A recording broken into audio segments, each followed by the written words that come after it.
Janine Balding was a vibrant young woman from rural Australia who moved to the big city filled with excitement for all it had to offer. But what was meant to be the start of a new adventure turned into a nightmare in what would become one of Australia's most infamous and horrific crimes.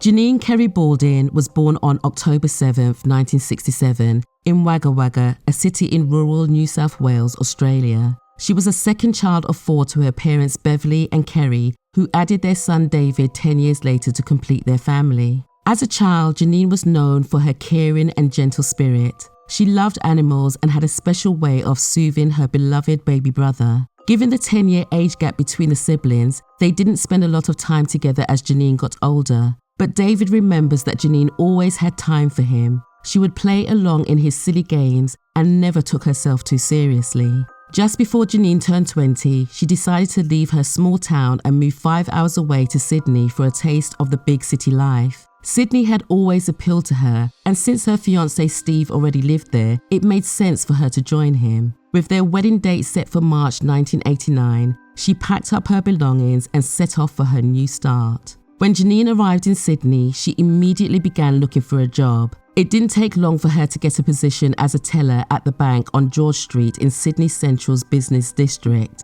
She moved into a spare room at a family member's home, and each day she would park her car at the station and catch the train into the city. She followed the same routine when she stayed over at Steve's place, which was just a short drive away.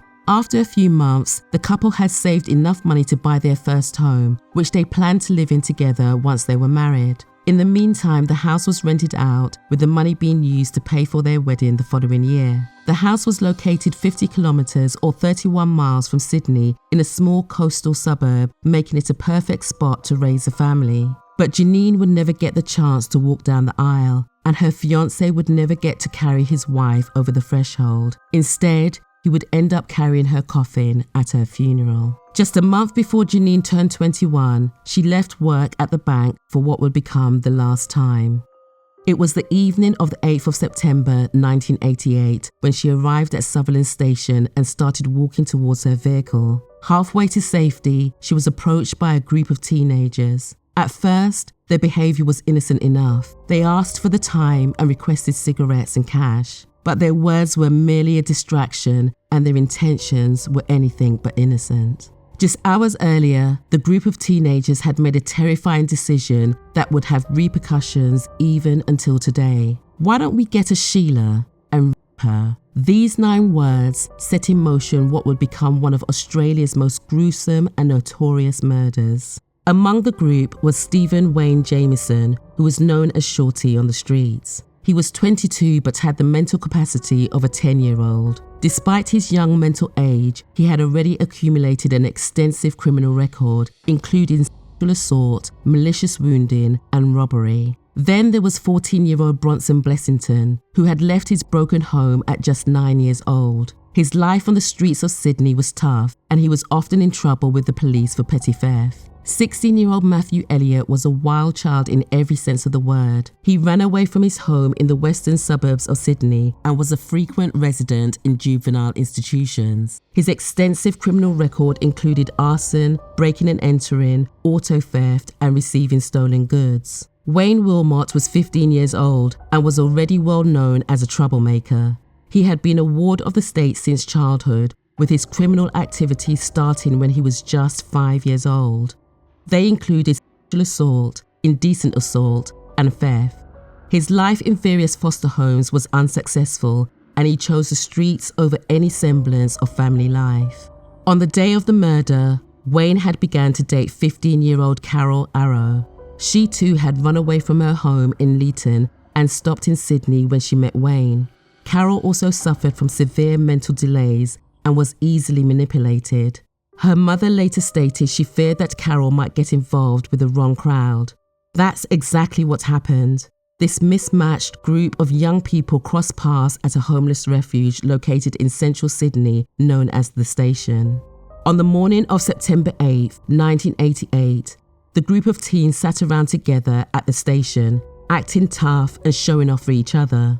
Then the conversation turned to crimes each of them had committed, with all of them trying to one-up each other on how violent and brutal they could be. That's when 14-year-old Bronson suggested a Sheila, which is another word for women in Australia. The gang thought nothing of what Bronson said, and they all agreed to take part. They chose the Sutherland railway station due to its secluded and poorly lit parking area. It was an ideal setting for sneaking up on an unsuspecting victim far away from prying eyes. On the train from central Sydney to Sutherland, the gang of teens stood out sharply against other passengers. Their behaviour was rowdy and threatening, with Shorty being particularly noticeable for his aggressive demeanour. After arriving at the station, they bought fish and chips and waited for the right victim to come to the car park. It was nearly 5:30 p.m. when they spotted her. 19-year-old Christine Mobley was exactly the type of Sheila the group planned to target. As she put her keys into the vehicle, she was approached by one of the boys who asked for the time. His whole vibe gave her the creeps, and she quickly got into her car and locked the door. As she was pulling out of the parking lot, the boy approached her again, and she wound her window down a fraction to hear what he had to say. He asked her for money, and when she said she didn't have any, he revealed a yellow-handled knife hidden in his jacket. Christine drove off as fast as she could to her partner's home, which was located a few kilometers away. She was visibly shaken, and once she told him what had happened, they drove together to the local police station to report the incident. For a reason neither Christine or her partner can explain, they decided to drive past the station on their way home. That's when they saw a woman in a state bank uniform standing beside her bluey-green coloured car with an alarm blaring. Christine noticed that one of the boys standing near the young woman was the same one who had tried to attack her earlier. Christine got the same uneasy feeling she had experienced before when the boys had approached her. Unfortunately, her partner had a broken leg and was in no position to fight the teens, so they sped back to the station and reported what they had seen. Tragically, by the time an officer had made it to the car park, there was no sign of Janine or her car. But unlike Christine, Janine had not made a narrow escape. As an officer stood in the car park looking for her, Janine was being inside her own vehicle as it sped down the F4 freeway. Matthew was the first to assault Janine while Bronson held the knife to her throat and told her that if she did not do exactly what he said, he would cut her face. Shorty held Janine's legs apart while Carol sat in the passenger seat of the car and ignored the screams and pleas of Janine as she fought for her life. At some point during the drive, Carol began to Wayne as he drove the vehicle. When Matthew was done with Janine, Bronson replaced him at the same time as holding his hand over her mouth to try and stop her screams. Eventually, they cut her uniform off and stuffed it in her mouth to keep her quiet. Then one of them said, "It's a nice night for a murder." This was likely to have been the moment Janine realized there was no hope for survival. And yet, she wasn't going to give up. Wayne drove the car to a spot he was familiar with on the outskirts of Sydney. He had spent time exploring a small dam which was near enough to the main road to access easily but out of sight of passing vehicles. When he stopped, Bronson, Shorty and Matthew dragged Janine out of the back seat. She was still conscious and fighting viciously for her life as they pushed her up and over a barbed-wired fence.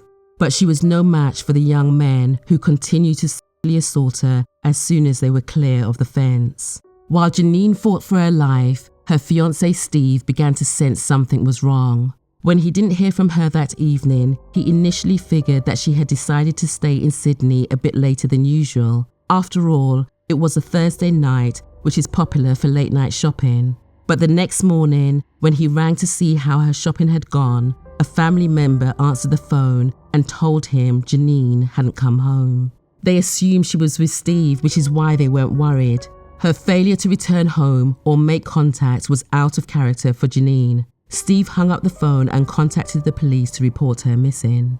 The officer who responded to Steve's call rang her parents in Wagga Wagga to see if they had heard from her. Kerry took the call, and when he hung up the phone, he turned to his wife and said, "Prepare yourself for the worst. Janine is missing."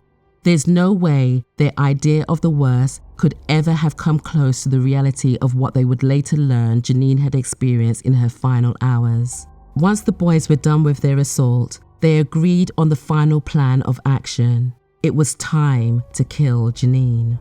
Shorty returned to the car and found some rope which they used to hogtie Janine. They tied her feet together, then the rope was wrapped around her neck and tightened so her knees were under her chin.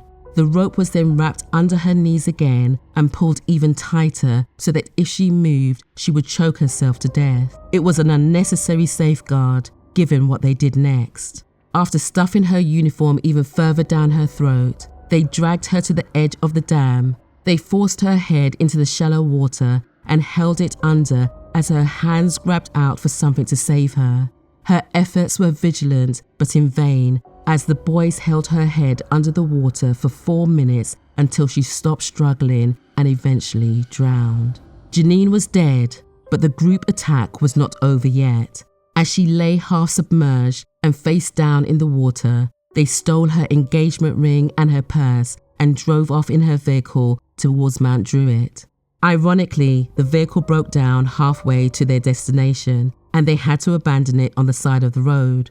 They split up their loot and walked the rest of the way. When they reached a payphone, Matthew rang a friend who bought stolen jewelry and sold him Janine's engagement ring. The other boys took her bank card and withdrew $300 from her account. The gang split the money and went their separate ways, but not before Shorty complained that after the entire night, he only came out with $30. Matthew and Bronson headed towards Gosford, where they stole a car and drove it back into town. At some point, they visited a homeless shelter where a social worker overheard them talking about stealing a car and attacking a young woman.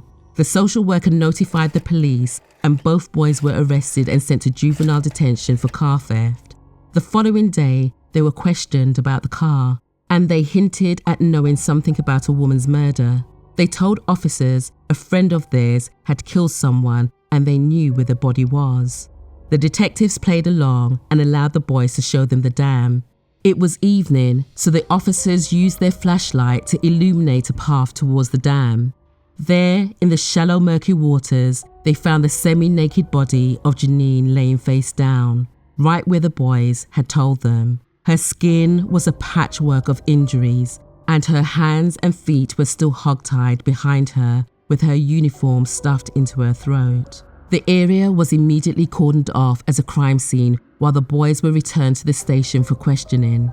Bronson and Matthew repeated the same story, except for one significant difference. Rather than saying they heard about the murder from friends, they admitted they were in the vehicle when Janine was abducted and murdered. They gave the officers 2 names, Scott Aggis and Shorty.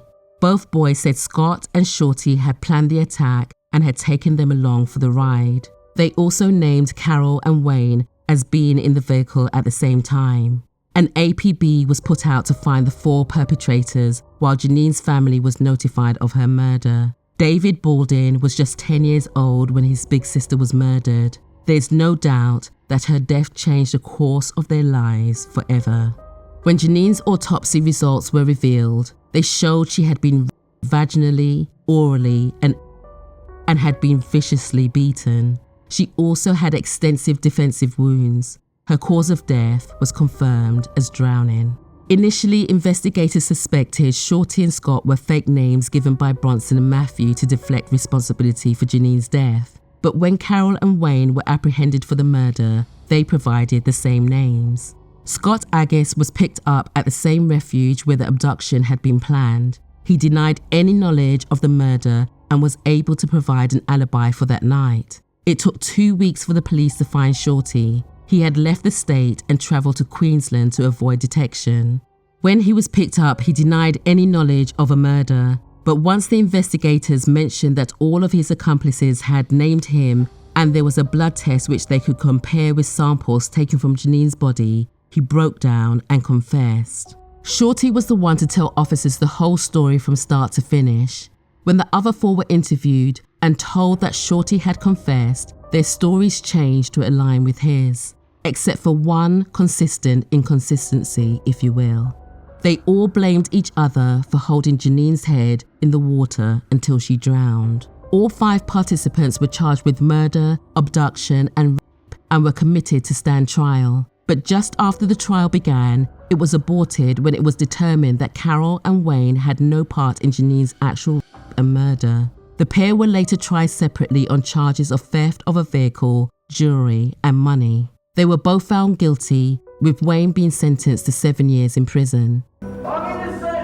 Carol was released on a 3-year good behaviour bond. Shorty, Matthew and Bronson's trial began in June 1990, 8 months after Janine's murder. All 3 giggled and mucked about during the trial and didn't appear to show any remorse for what they had done. Their behaviour only caused further pain and suffering for Janine's family, who were already going through hell. After a month of evidence and mere hours of deliberation, all 3 were found guilty of abduction and murder. When it came time for sentencing, the judge was faced with a difficult task. The details of the crime were so horrendous, it remains one of the most notorious murders in Australian history. And yet, the perpetrators were effectively children. Matthew was 16, Bronson was 14, and Shorty had the intellect of a 10-year-old. Ultimately, these factors didn't sway the judge's decision, and all were given life sentences plus 25 years, the harshest available under Australian law.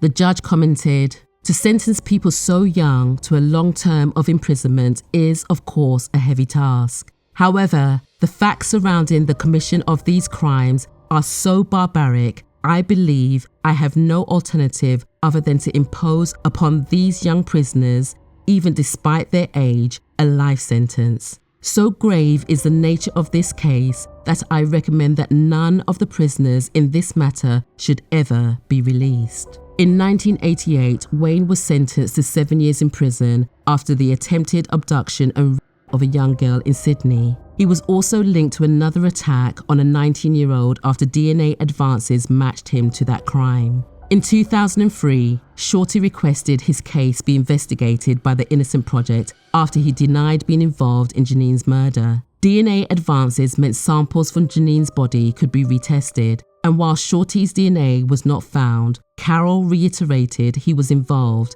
and his request for a new investigation was declined. In 2014, the United Nations Human Rights Committee ruled that Matthew and Bronson's sentences breached the International Covenant on Civil and Political Rights. They claimed that the life sentences represented cruel, inhumane, and degrading punishment. In response, David commented, "They knew what they were doing. They should stay where they are. They have nothing to offer society. There have been a ridiculous amounts of appeals already, including to the High Court. Each one has been rejected, and each one has caused this family a huge amount of pain. Just when you think it's over, it's on again." 2 years later, Bronson appealed to be released from prison due to his age at the time of the murder. He claimed to have found God and he was a changed man. "I'm ashamed, really ashamed about what I did. I pray every night for the Baldings. I've shed so many tears, the pain and suffering I've put them through. I've changed, but the Lord does that to a man if he takes him into his heart. I'm a new person for sure." Despite the years which have passed since his sister's murder, David continues to campaign for justice in her name, just like his mother and father did before their deaths. He attends every appeal hearing and is the first to condemn any suggestion of a change in the laws which would allow her killers to walk free. It's important that Janine was and is always represented and still has a voice in this to let people know that she is not forgotten and that her killers will never be forgiven. They are guilty and jail is where they should die. If you found yourself gripped by this case and you're as eager as I am to dig deeper into others, there's a simple way to make sure you're in the loop for future episodes. Just hit the subscribe button and ring the notification bell. This way, you'll be amongst the first to join us on our next journey into the criminal mind.